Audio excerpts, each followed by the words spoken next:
یا امام زمان، یا امام زمان، یا امام زمان، یا امام. I would like to introduce our next speaker, which is Dr. Zahir Abbas Sayyed.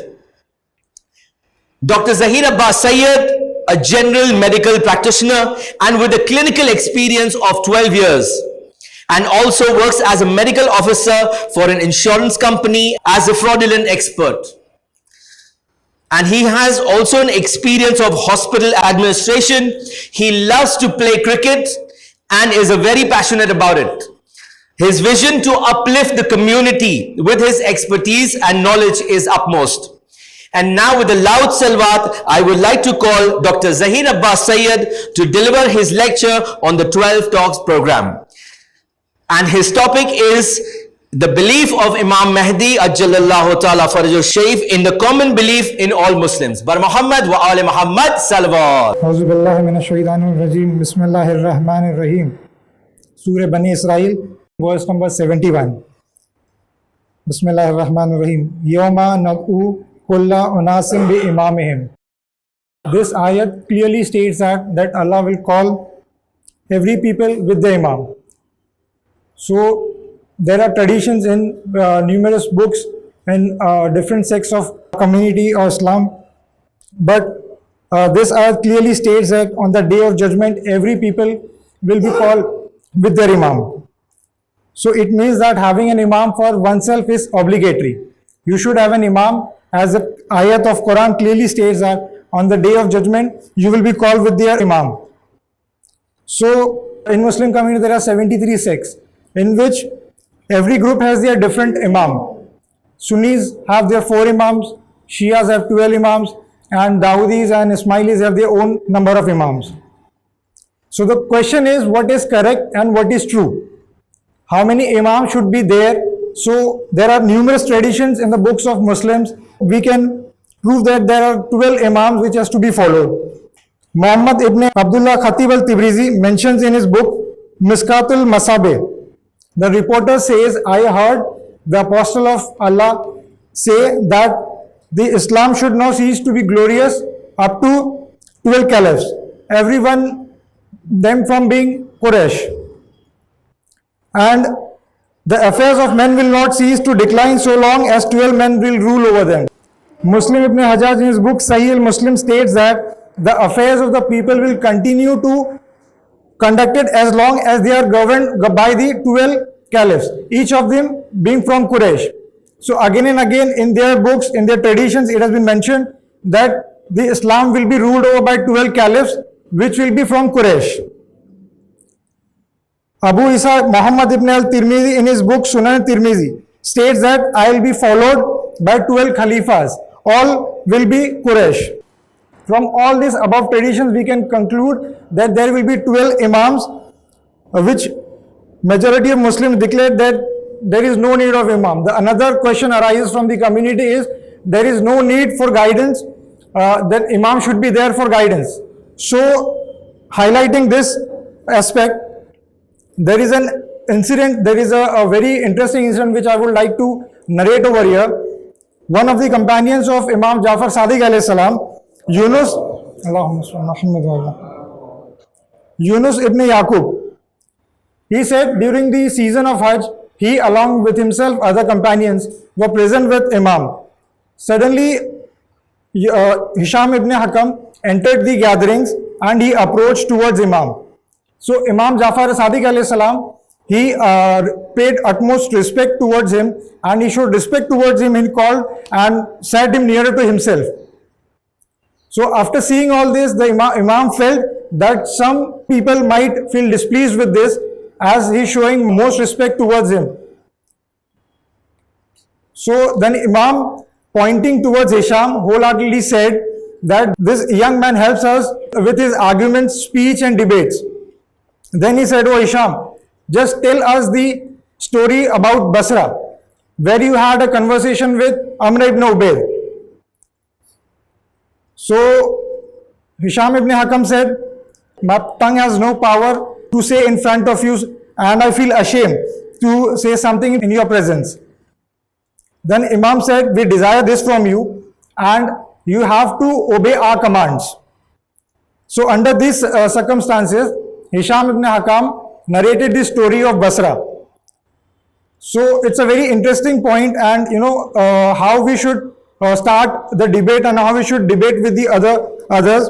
It has been beautifully narrated over here that Hisham ibn Hakam came to know about Amr ibn Ubayd, that he used to give sermons and give discussions about Imamate and Wilaya in Basra, in the mosque of Basra. One day he was sitting in the mosque of Basra and along with his students, and he was discussing about Imamat and Wilayat. So he used to reject the beliefs of Shia and the followers of Holy Prophets everywhere. So Hisham ibn Hakam became very sad to hear about this, and he thought to go to Basra. One day he started his journey to Basra, and he reached on Friday. He directly went to the mosque of Basra, where Amr ibn Ubayd was present there, and number of people were surrounding him, and they were asking questions and he was replying their questions. Hisham ibn Hakam sat in a corner. He faced towards Amr ibn Ubayd and said, "O learned man, I am a stranger. I just came now and I want to ask some questions. Just allow me to ask some questions to you." He said, "Okay, you can ask." So Hisham ibn Hakam, he said, "Do you have eyes?" So Amr ibn Ubayd said, "What kind of question is this?" So he said, "My question will be like this." So Amr ibn Ubayd said, "You can ask whatever foolish your questions might be." So he said, "I'll ask only if you promise me that you will reply my all questions." He said, "Okay." Then he said, "Do you have eyes?" He said, "Yes."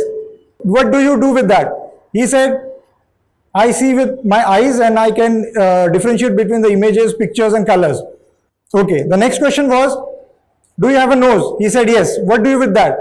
So he said, "I smell with my nose." The third question was, "Do you have a tongue?" He said, "Yes." "What do you with that?" So he said, "I speak with the help of my tongue." Similar questions kept on continuing. He said, "Do you have hands?" He said, "Yes." "So what does you do with your hands?" He said, "I lift the objects, I can do hard works, I can sense the things which is hard or soft." Then the next question was, "Do you have legs?" So he said, "Yes." "What do you do with your legs?" He said, "I can move from one place to another with the help of my legs." And the next one, the most interesting, "Do you have a heart?" He said, "Of course, yes, I have a heart." Hisham ibn Hakam said, "You have all the body parts which are functioning. So what do you do with your heart?" So he said, "I can judge and sense the feelings what other body parts do." So he said, "If all your body parts are working properly, then why do you need a heart?"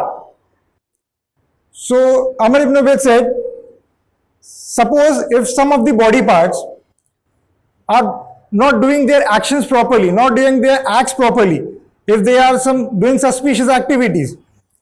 For example, the sense of smell is not proper. Suppose the vision, the things which we are seeing is not clear. Similarly, the hands which are doing, it is not clear what things we are touching. So in that case, all the body parts will consult a judge. So the judge is heart, which is like a capital of a city. The heart will convey that you are doing this mistakes, this is not proper. The heart will guide you, okay, this is not proper, this should not be done. Hisham says Amr ibn Ubayd becomes silent after hearing this. Now the question is raised among the Muslims that belief in Imam Mahdi alayhi salam has been created by Shias. But I would like to clear over this that the belief in Imam Mahdi alayhi salam is in the entire book of Muslim Ummah also it exists. The entire Muslim Ummah believe in one Allah, one Kaaba, one Holy Quran, and the Muslim Ummah also have a common belief that existence of Imam Mahdi alayhi salam. There are numerous hadiths. Few of this I will just like to narrate over here. Al-Bukhari, Abu Hurairah narrates from Allah's Messenger. How will you be when Isa ibn Maryam alayhi salam descends amongst you and your Imam Mahdi is amongst you? Sahih Muslim. It is narrated from Abu Hurairah that Messenger of Allah observed what will be your state when Isa ibn Maryam alayhi salam descends among you and there will be an Imam Mahdi alayhi salam amongst you.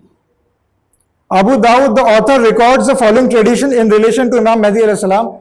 Abdullah ibn Mas'ud narrates that the Holy Prophet said, if one day of this world will remain, that Allah will prolong that day so much that He will send it in a man who belongs to me or to my family. He will fill the earth with equity and justice as it has been filled with oppression and tyranny. And you know, in many of the sects, they deny the existence and birth of Imam Mahdi alayhi salam.